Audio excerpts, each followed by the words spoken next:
What's up, your boy? Phone another reaction. In today's video, we have Andres Musar. That sounds like a German name, German last name. The horrific fate of the 0% fat bodybuilder. Yeah, that's 0% fat. That's not good.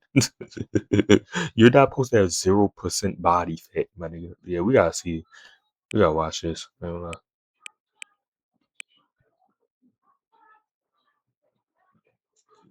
Bodybuilding By, has always been a game by the Iron Historian. of extremes. Extreme diets, extreme training, extreme physiques, and of course, extreme drug use. In a sport where doing whatever it takes to win is the norm, one man took that step too far. Andreas Munzer was the embodiment of an Andreas Munzer. anatomy chart that had come to life. Veins like wiring, skin like paper, and every muscle fiber carved so deep it barely looked human. But unlike he claims, that look didn't just come from hard Bodybuilding so sus, like in AO, like training, good genetics, and chicken breast. Starvation level diets, dehydration, and a dangerous cocktail of steroids and diuretics were powerful enough to strip almost every trace of fat off his body. While everyone else cycled in and out of shape, Munzer tried to live on stage year-round. And being peeled wasn't just his edge, it became his entire identity. Despite all that, during his decade-long career and 20 competitions, he never won a pro contest. He gambled, but it didn't damn. pay off. And when it came time to pay the price of years of constant drug abuse, he was left bleeding to death on an operating table with tennis ball-sized tumors in his liver, a heart almost twice the normal size, and traces of around 20 different drugs in his system. From Oh my god. a shy Austrian village kid seeking to be the next Arnold, to the most shredded man who ever stepped on stage, to an untimely death at the age of 31. This is the tragic tale of Andreas Munzer.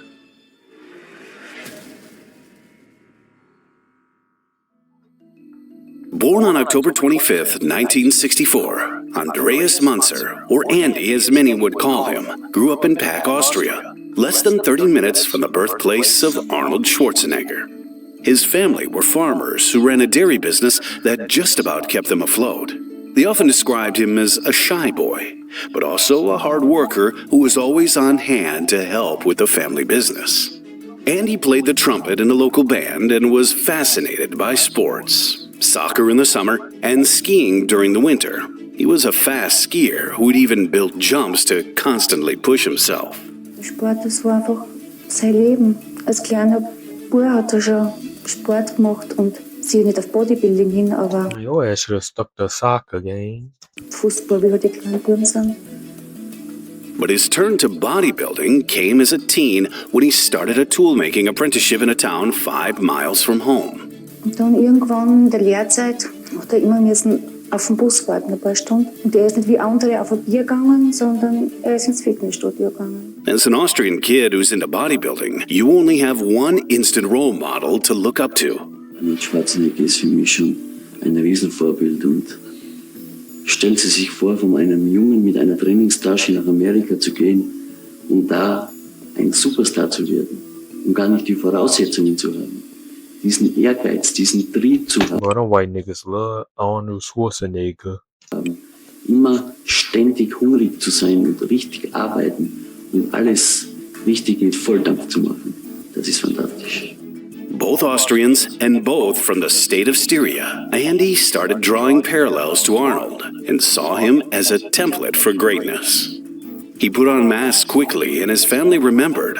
The results came automatically, and by the age of 19, his training partners pushed him into his first contest, the Styrian Championships, where he competed in the junior class up to 176 pounds and took second. But what started as fun soon turned into commitment. In jungen Jahren schon hat schon Erfolg gehabt. Er hat laufend Erfolg gehabt, er war immer voran schon und das hat ihm halt immer Auftrieb gegeben. Und da war halt eine große Begeisterung. Like, gang, you can't tell me this not gay, gang. Like, these niggas on the stage. in they damn draws showing off their muscles. Like, gang, what is we doing? dass eigentlich nicht aufhören können. Das Gefühl beim Training ist wie Sex mit einer Frau. Und stellen Sie sich vor, ich trainiere Sex. Ist wie wenn man eigentlich nicht aufhören können. Das Gefühl beim the feeling during training ist wie wenn man is like having sex with a woman you love. wie Sex mit einer Frau. Und stellen Sie sich vor, ich trainiere 6-mal die Woche und 2-mal am Tag. Wenn ich mich im Spiel 6 times a week, twice a day. betrachte, da denke ich, wow, da hast was geschaffen. Das hat nicht an jeder. Hat vielleicht nicht mit Schönheit zu tun, aber das ist ein Körper, den hat nicht jeder. Es ist wie ein Ferrari. He kind of look like Vitaly. Den hat auch nicht jeder. Motivated by his first local result, he started winning Austrian titles, first junior, then senior, as his identity locked onto bodybuilding. In 1986, the 21-year-old left his employment and co-opened a gym with his friend so he could dedicate himself to training full-time. Throughout the next 2 years, he landed third at the 1987 IFBB World Amateur Championships in Madrid as a light heavyweight, and in 1988, it was bronze again. But now he landed in Albert Busic's field of view, and his trajectory was about to accelerate from here. Busic was the European bodybuilding kingmaker and one of Arnold's early promoters and mentors. He spotted Andy at the World Amateurs, put him on the cover of Flex magazine, and called him a potential world champion. And to Andy, the cover was worth more than winning the championships. At the age of 24, his first and last major win came at the 1989 IFBB World Games, earning him his pro card and catapulting him to stand next to the best of the best. Shortly after his amateur breakthrough, he had to give up his own gym because it needed costly renovations. But he wasn't devastated over it because a brighter future was on the horizon. Busic had invited him to Munich to work as a studio manager and trainer at his training center. Munich was the capital of German bodybuilding and a real springboard for international fame, especially compared to local recognition back home. At the time, Busic was the most influential European bodybuilding official, holding major roles in the German Bodybuilding and Fitness Federation, DBFV, and practically, without him, nothing runs in Europe. Busic constantly promoted Andy as a clean athlete and ambassador, but insiders understood the reality was more complicated. According to author John Houghton's book, Muscle, during his days at Busic's training center, a young lifter hit a plateau, asked Munzer for help, who pulled him aside somewhere quiet and put him on a steroid cycle. The lifter later realized 2 rules in that world. Everyone is using, and nobody talks about it openly. Busic's team took it as Everybody using them roids. far as pushing a TV portrait where Munzer implied his physique comes from a strict diet alone. Ich nutze alles, was ich nehmen darf. Auch Anabolika? Anabolika ist nicht erlaubt. Auf einem Rastplatz Oh, that boy is lying. in der Nähe von München ist ein Medikamentendealer ganz anderer Meinung. Er hat Münzer eine Zeit lang mit Arzneimitteln versorgt. Im großen Stil, rezeptfrei und für viel Geld. Also er hat mit Arzneimitteln gearbeitet, was erhältlich war. Er hat sicherlich auch sehr, sehr viele Mittel einfach mal getestet und mal geschaut, was dabei rauskommt. Ob das für ihn gut ist oder für ihn weniger gut ist. Er hat mit Wachstumshormonen gearbeitet, dann auch mit den sogenannten 17-Alpha-Gruppe, das sind toxische Mittel, also die sind rein über die Leber abgebaut werden, das sind also mitunter sehr gefährliche. Münzers Medikamentenliste für das chemische Trainingspensum. Ganz wichtig, Parabolan, ein Mastmittel für die Schlachtviehproduktion. Dieses Mittel ist einfach gefährlich beim Einsatz im Menschen, vor allen Dingen auch in den Konzentrationen, also in überhöhten Konzentrationen. From this moment on, his identity split. At home in Styria, he's a modest son, helping on the farm, playing with nephews, cooking his own food if the family meal doesn't fit his plan, and projecting the illusion of being clean. This facade worked so well that his own father was convinced his son never took anything. Later, he regrettably said in an interview, "I should have known." In Munich, however, Andy is a big man without a past, rarely discussing his origins. Hutton encapsulated this stage of his life perfectly.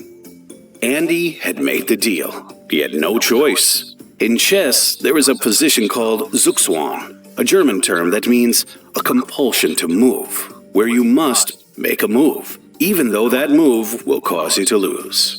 Drugs were bodybuilding's Zugzwang. By the early 1990s, the judging North Star was shifting toward the era of the freak. Bigger bodies, denser muscle, and a more intimidating mass monster look. His 13th place finish in his first Mr. Olympia in 1989 made it clear if he wants to be in the top 6, he'll have to play the Zugzwang sooner. Hey, how big do you have to be to win Mr. Olympian? Like, gang. How was they judging that shit? Your bicep ain't big enough. 13th place. Quad not big enough. You're 20th. You're dead last. They just want niggas to be built like you, Drama. Like the. Rather than later. Andy was more than an athlete. He was a working pro in a system. Coaching, seminars, guest posing, magazine presence, and constant visibility. He was Busick's poster boy, writing routines and diet guidance for readers, and keeping a heavy schedule of public appearances. Only when his muscles were bulging and gleaming under the spotlights could he demand the 2,500 marks fee for the 40 yearly appearances he made. And to stay in near-stage form year-round to earn money, he had to spend between 10 and 15,000 marks a month on drugs. A vicious cycle that kept him stuck for years. Also vom finanziellen Bereich her kann man im Monat mit 300, ganz genauso aber mit 3.000 Mark verwenden. Genauso ist eigentlich auch bei den Dosierungen. Es gibt Leute, die verwenden bis zu 1-2 Gramm pro Woche. Es gibt andere Leute, die verwenden die gleiche Dosis im Monat. Zum Schluss soll Münzer 15.000 Mark im Monat fürs Doping gebraucht haben. Obviously, this, alleged cycle is assuming this guy's very well connected with some of these dosages and very wealthy with some of these dosages, which, honestly, seeing Andreas Munzer's placings and everything, I don't think he would have even had the financial means to support these cycles. Speculations of cycles and dosages have circulated the internet for years, with nothing really confirmed. But according to some sources, he started hitting some heavy cycles, injecting 2 ampules of testosterone a day, taking orals like Halo and Anabol, combining them with Masteron and Parabolin, and using between Just mixing that shit. 4 and 24 units of the growth hormone STH. He also used insulin to stimulate his metabolism and burn calories more quickly, and at least 5 aspirin tablets each morning to thin his blood and help with He was taking all of that? the pain of training, with some Valium in the mix. Most dangerously, however, was his use of diuretics near contest time to pull water off the body. He's bouncing from contest to contest. He's under that stress, and he's just cranking orals, cranking hydrophilic water-based Winstrol. He's known to love that. That makes you rip to shreds. But he had chemicals reasons. Maybe he was very stressed. Maybe he took a lot of non-steroidal anti-inflammatory drugs. Around the same time, bodybuilding was getting caught up in the growing anxiety over steroid use in mainstream sports. And with the Weider's efforts to include bodybuilding in the Olympics, came the decision to follow the International Olympic Committee guidelines and emphasize an IOC-approved testing program to curb steroid use in 1990, making it one of the most controversial years in bodybuilding history. The Arnold Classic, held in March 1990, instituted drug testing, and it was a disaster. Andy finished in 4th place behind Mike Christian, Mike Ashley, and the eventual winner, Sean Ray. Wayne Amelia called me and said, your test result came back positive, but you won't be getting your $60,000, and you will have to return the trophy. Sean, alongside 3 other bodybuilders, were disqualified after testing positive. And to the surprise of everyone, none of these names included Munzer.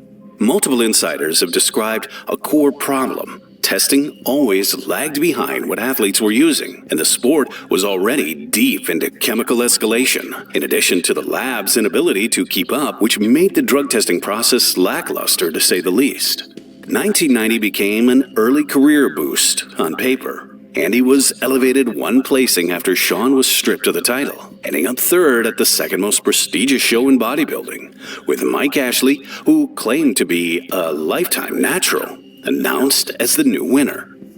He carried that momentum to the 1990 Mr. Olympia.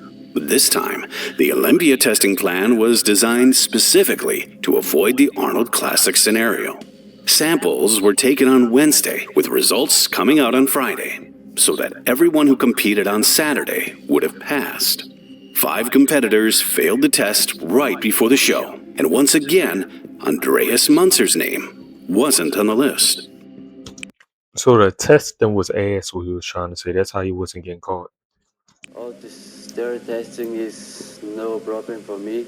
My interesting is diet and training and no drugs. How this guy, Andreas Munzer, passed that drug test, that's something I can't explain. Maybe somebody advised him properly and he did get off the drugs, because this guy, boy, was he a walking drugstore, that guy. He took 9th place in his second Olympia, an improvement from last year, and finishing third in the 1990 German Grand Prix behind Nimrod King and Momo Benaziza, who'd been sweeping title after title, winning 6 out of 7 contests that year, even beating Dorian Yates in that year's Night of Champions.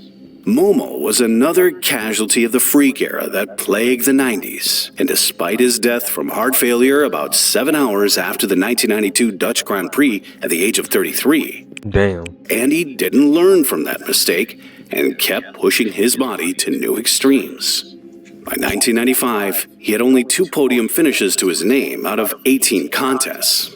He was never satisfied with his physique and was always looking for ways to look more freaky. Viele sagen, ich habe schon einen perfekten Körper, aber man kann den Körper immer noch verbessern, weil ich genetisch her nicht die besten Anlagen habe. Man kann immer noch breitere Schultern haben, eine schmälere Taille, die Muskeln noch mehr austrainieren, den Bizeps noch höher machen. You know, you can't make your body more perfect. You just don't got the genetics, gang. It's cool fire. Und so Details ausfeilen.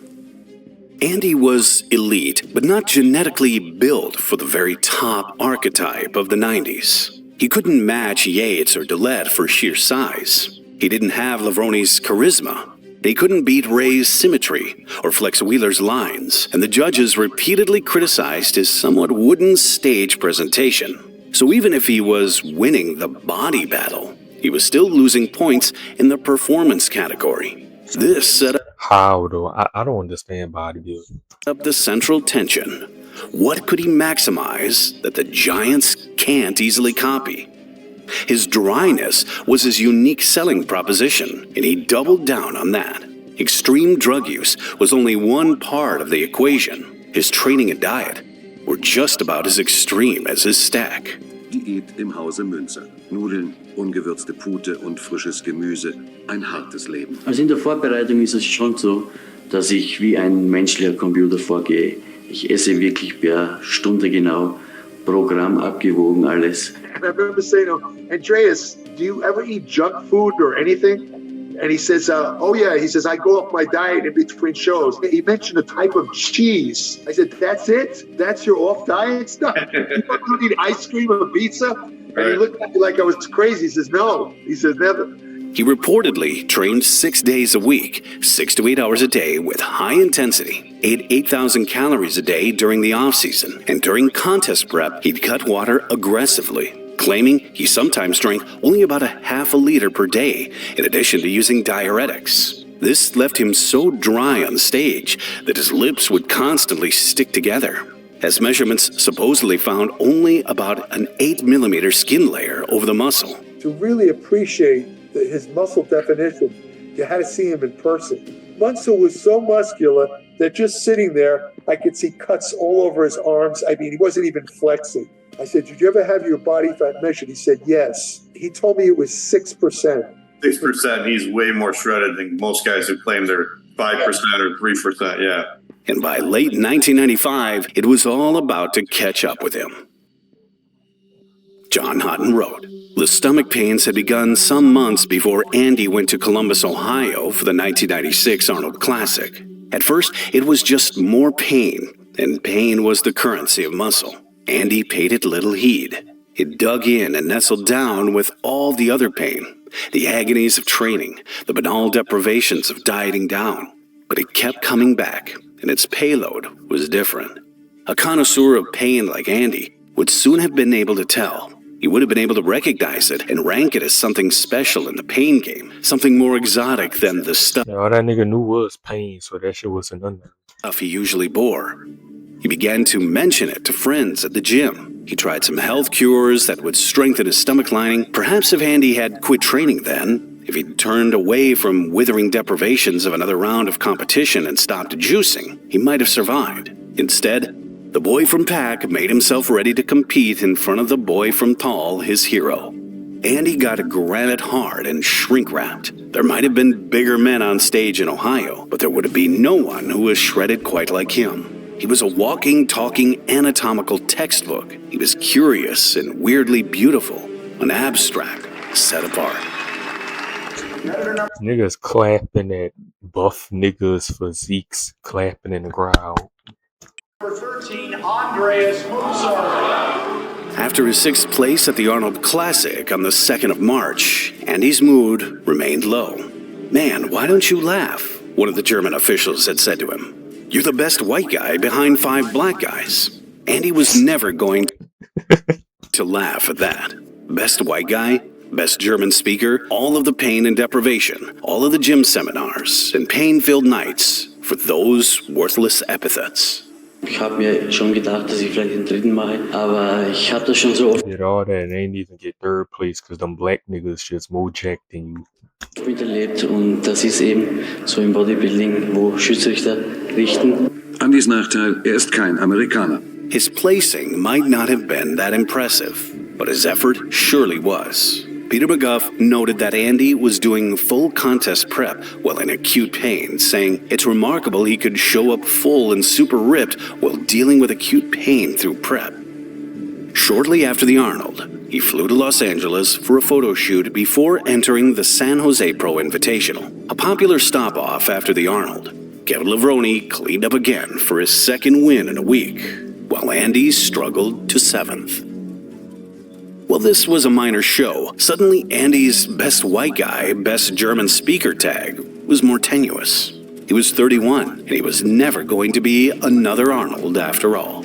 Mostly because this would be his last ever contest. On Tuesday, March 12th, he was back in Munich. He briefly stopped at Busick's gym. His friends noticed he was quite pale, but they attributed it to the stress of flying. He called his parents in Austria, but only reached his 6-year-old nephew, Marcus, and arranged a visit over Easter. It was his last phone call home.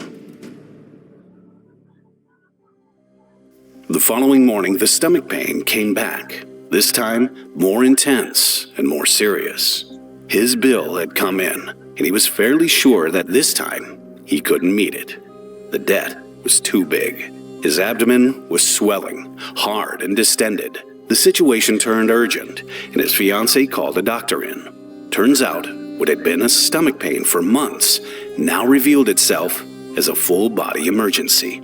Inside the bulging horror that begun under his ribcage, artificial testosterone had docked onto the receptors of the muscles. Once there, it instructed the production of proteins which thickened the muscle walls. The blood vessels, already strained, could no longer withstand his blood pressure, and they ruptured. He was bleeding to death. The doctor couldn't do much for him, and he was transferred to the hospital, where doctors decided to operate on him to stop the bleeding. Andy came through, and just when it seemed like an immediate crisis was averted, his body was already spiraling.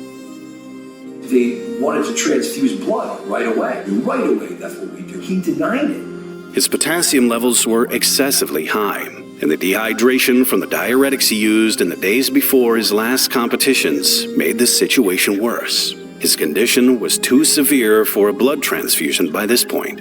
Eventually, his kidneys failed. His liver was melting, and it was later found to have almost dissolved completely. And although his heart held out for a while, it eventually gave out at the young age of 31. The autopsy gave the cause of death as dystrophic multiple organ failure. So specific autopsy findings were an almost complete absence of subcutaneous fat. Apparently his liver contained numerous tennis ball-sized tumors, with half the liver consisting simply of a crumbly mass. This is supposedly his liver, weighed in at 2.9 kilograms, almost a kilo heavier than a normal male's liver, weighing in at 2 kilograms. His heart was enlarged, no question. 631 grams, normal heart, 300, 350, kind of double-sized heart. Testicles are also stated to be atrophied significantly to the point where they're the size of hazelnuts. In the end, Andreas Munzer made a choice. He deliberately tested the ceiling of his own And that's what he loved. That's what he wanted. potential, pushing toward his limit, He knew the risk. understanding the risk and choosing to keep going anyway. He wanted to transcend what was humanly possible, and it worked, if only for a moment. His story is more than just a drug list. It is also one of discipline, sacrifice, and years spent earning millimeters of perfection. Like many before him, and even more after him, he flew too close to the sun. And the cruel truth is the curve didn't flatten after him. It rose. Bigger, harder, and more extreme. The finish line kept moving, and the incentives kept punishing anyone who couldn't afford to slow down. Make sure to comment, subscribe, and I'm gonna do this. Rest in peace, Andreas Munzer. This one of the best videos I watched.